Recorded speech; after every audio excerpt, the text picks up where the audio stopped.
జలకరగూడెం బౌద్ధ ఆరామాలు.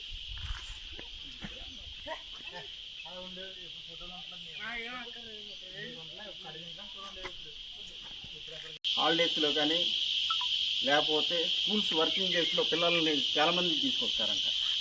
తీసుకొచ్చి ఇక్కడ అందరికీ చూపిస్తూ ఇదొక విజ్ఞాన యాత్రలాగా ఇది ఉపయోగపడుతుంది. చాలా బ్రహ్మాండం ఉంది. మొత్తం సందర్శకులు కూడా చాలామంది ఉన్నారు.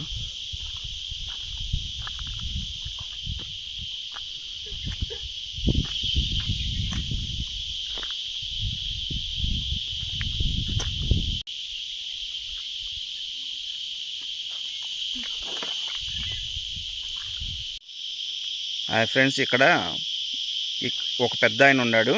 ఆ పెద్ద ఆయన ఈ యొక్క బౌద్ధ ఆరామాల గురించి కొంచెం మనకు వివరిస్తారు. ఇది క్రీస్తు పూర్వం 2-3వ శతాబ్దం అండి. 2200 సంవత్సరాల క్రితం నాటికి పురాతనమైన ప్రాచీన పురాతనమైన గుహలో.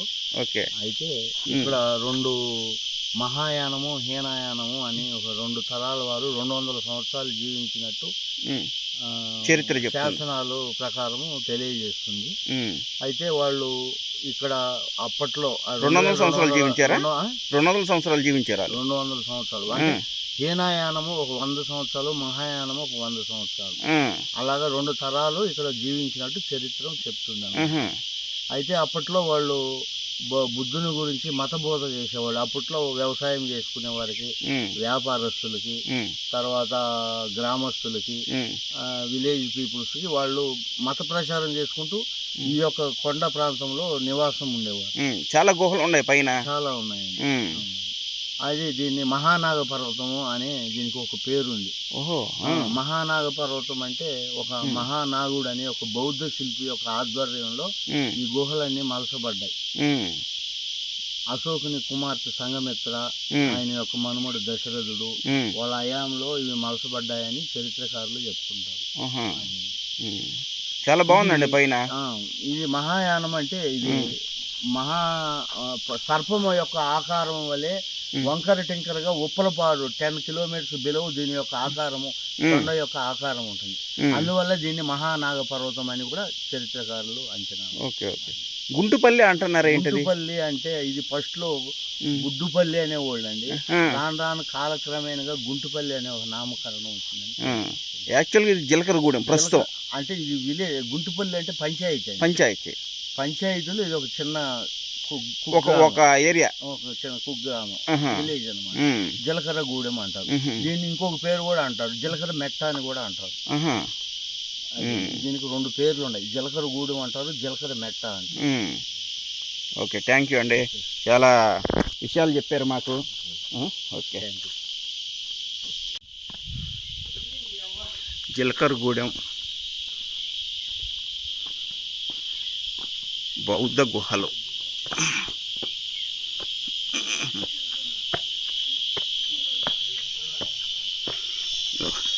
ఇవన్నీ గుహలేనండి బాబు. చాలా ఎత్తులో ఉంది ఇది. బౌద్ధ గుహలు చూడండి. ఇది క్రీస్తు పూర్వం 2వ శతాబ్దంలో మరి 3వ శతాబ్దంలో బాగా వాడారంట, ఉపయోగించారు బౌద్ధులు. చూడండి ఇక్కడ ఈ గుహలోనే జీవించారు బౌద్ధ భిక్షువులు. క్రీస్తు పూర్వం 2వ శతాబ్దం 3వ శతాబ్దంలో నాటిది.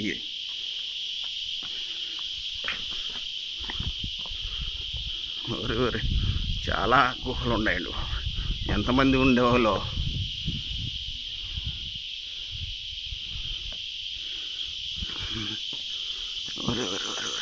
ఎక్కడ చూసినా కొండ మొత్తం గుహలే.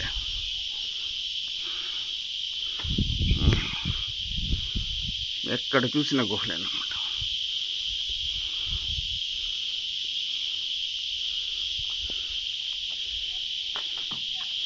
అదిగోండి, అది వచ్చి లోయ.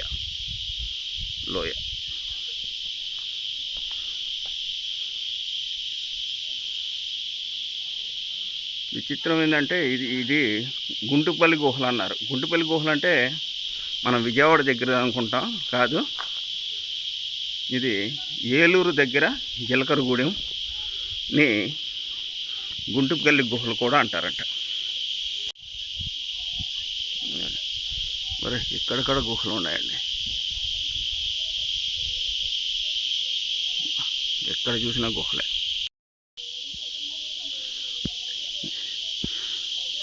బౌద్ధ గుహలు, జిలకరగూడెం, ఏలూరు జిల్లా. చాలా బాగుంది. 2 కొండల మధ్యలో బౌద్ధులు క్రీస్తు పూర్వం 2 మరియు 3 శతాబ్దంలో ఇక్కడ విచ్చేసి ఏర్పాటు చేసుకున్నారు. ఇది సెంట్రల్ గవర్నమెంట్ ప్రస్తుతం నిర్వహిస్తూ ఉంది.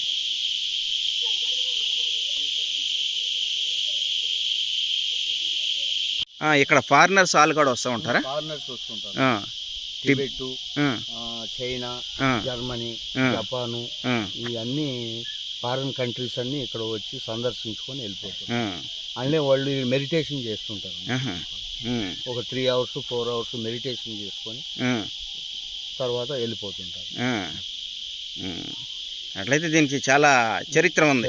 ఉంది. ఓకే అండి, ఓకే బాయ్. ఓకే ఇవన్నీ ఫ్రెండ్స్, ఇవన్నీ బౌద్ధ స్తూపాలు, మొత్తం బౌద్ధ స్తూపాలు.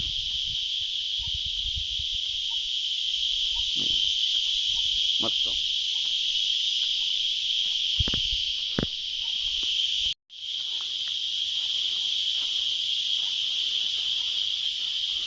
క్రీస్తు శకం 2వ శతాబ్దం 3వ శతాబ్దం అంటే ఆ రోజుల్లోనే ఇక్కడ బౌద్ధం విపరీతంగా పనిచేసింది అనుకుంటా.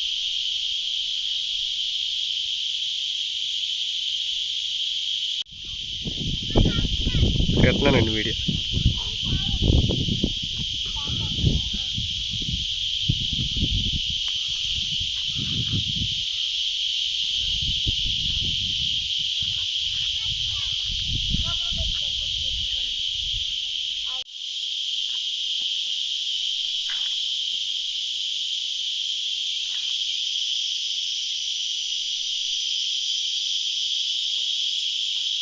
జిలకరగూడెం బౌద్ధ గుహలు.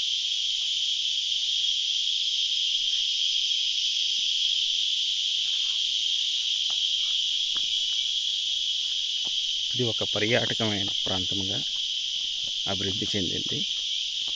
దీనిని కేంద్ర ప్రభుత్వం వారు నిర్వహిస్తూ ఉన్నారు. మన పెద్ద ఆయన చాలా విషయాలు మనకు చెప్పాడు. ఈ యొక్క బౌద్ధ గుహల గురించి చాలా వివరంగా చెప్పారు. ఇది క్రీస్తు పూర్వం 2-3వ శతాబ్దం, 2-3 శతాబ్దాలు నాటి. మీరు ఈ ఏరియాలో అందరికీ బాగా పరిచయం అయింది. పరిచయం అయింది.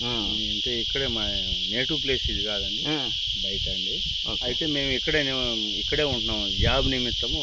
సెంట్రల్ గవర్నమెంట్ జాబ్ నిమిత్తం ఇక్కడే నివాసం కట్టుకొని ఇక్కడే ఉంటున్నాం.